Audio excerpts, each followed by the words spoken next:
What if the person standing between you and the life you want isn't your boss or your ex or the economy, but the person staring back at you in the mirror this morning? What if I told you that your greatest talents are currently being held hostage by your own need to be right? Today, we're talking about the silent saboteur, the one who whispers that you're too good for the grunt work or too important to take feedback. We're diving into why ego is the enemy, and more importantly, how to flip the script and use it to actually win. Let's get into it. Welcome to the Catalyst Podcast. I'm your host, Jason. You can catch us on all your favorite platforms: Facebook, YouTube, Instagram, Threads, and TikTok. You can also listen to our episodes on Amazon Music, Apple Podcasts, Spotify, iHeartRadio, and Podbean. Folks, we want to hear from you. If you're interested in being a guest or a contributor, reach out to us at catalystmotivationpodcast@gmail.com. That's catalystmotivationpodcast@gmail.com. Come in and join the Catalyst community. Welcome, welcome, welcome to episode 142, The Silent Saboteur. All right, let's get real for a second, okay? We've all had those cringe moments, right? I remember a few years back, I was passed over for a project that I knew I was perfect for. Instead of asking what I could have done to improve, I spent 3 days drafting a manifesto in my head about how uninspired the leadership was. I wasn't hurt because of the work. I was hurt because my ego had built this pedestal that reality just knocked over. It's messy, right? It feels like a burning in your chest that demands someone else be the villain so you can remain the hero. Or think about my friend, and we all have one, and maybe we're that friend. The one who starts a hobby, buys all the top tier gear, posts all the amazing photos on Instagram, and then quits 3 weeks later because we weren't immediately a prodigy. That ego demanding the reward without the suck of being a beginner. We're so busy protecting the image of being great that we never actually do the work to become great. Are you feeling something right now? Did we maybe hit a nerve? It's possible, and that's okay, folks. So let's break it down. Ryan Holiday, in his book, Ego is the Enemy, and I suggest you pick that book up. It's such a great book. He drops knowledge that stays with me every day. He writes, ego is the sense of superiority and certainty that exceeds the bounds of confidence and talent. Confidence is earned. It's a 1 versus 1 ratio of skill to belief. Ego, though, ego's a liar. It's a debt you take out against your future success. I mean, think of it like this. Confidence says, I can do this because I've practiced. Ego says, I should have this because I'm me. When we operate from ego, we stop learning. We become uncoachable.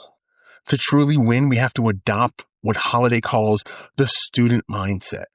It means being the least important person in the room so you can become the most informed.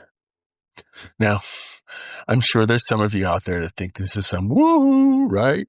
But some research published in the Journal of Personality and Social Psychology suggests that people with fragile, high self-esteem, essentially big egos, are significantly more likely to lash out and make poor strategic decisions when their pride is threatened.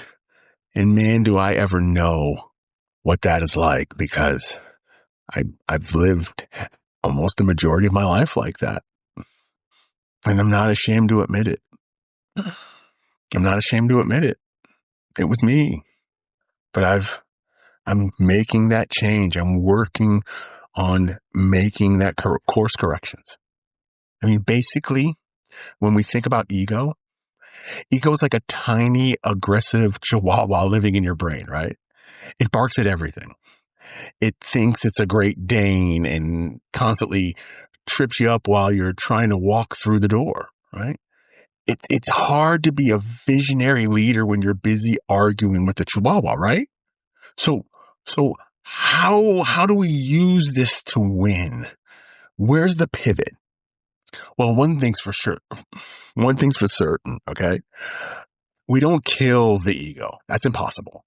What we do is we harness it.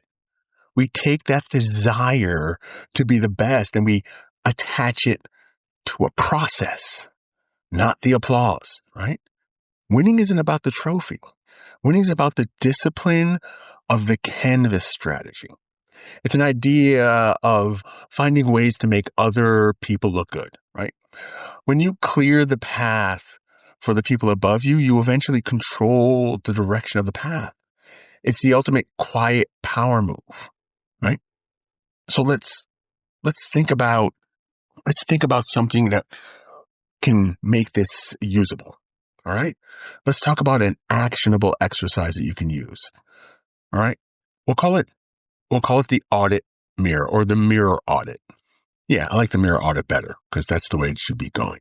The mirror audit. All right.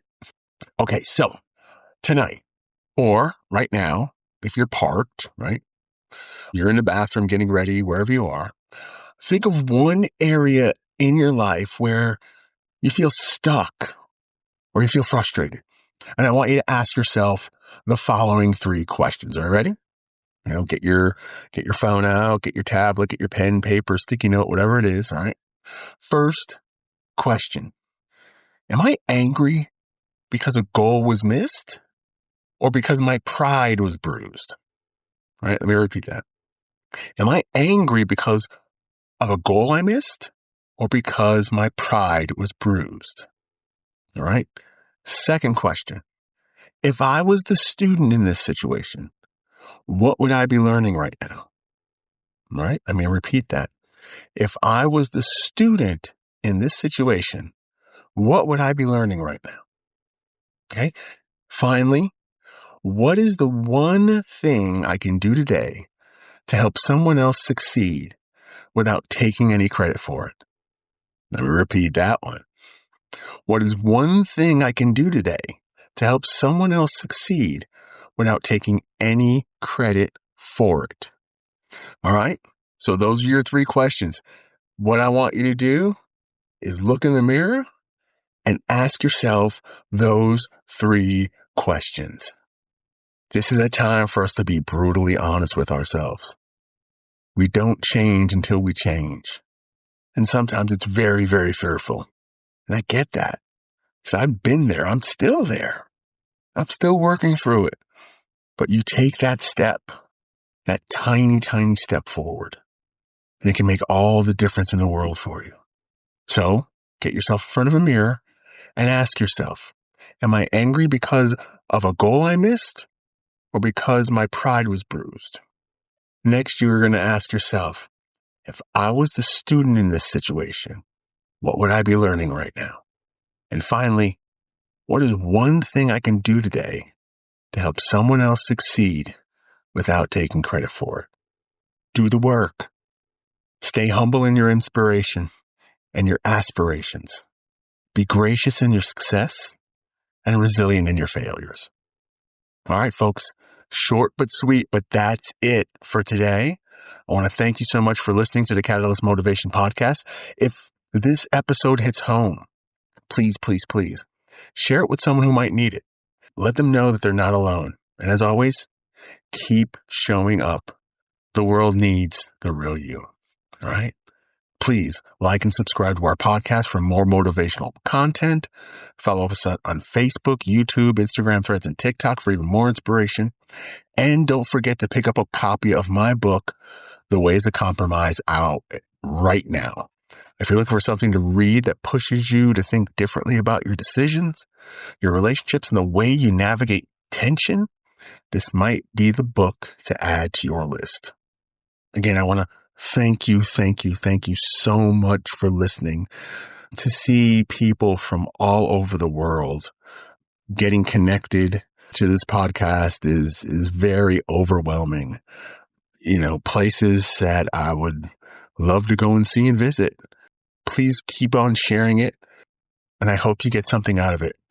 Thank you so much for joining us. This is episode 142 of the Catalyst Motivation Podcast. We look forward to seeing you next time for episode 143. Go be great.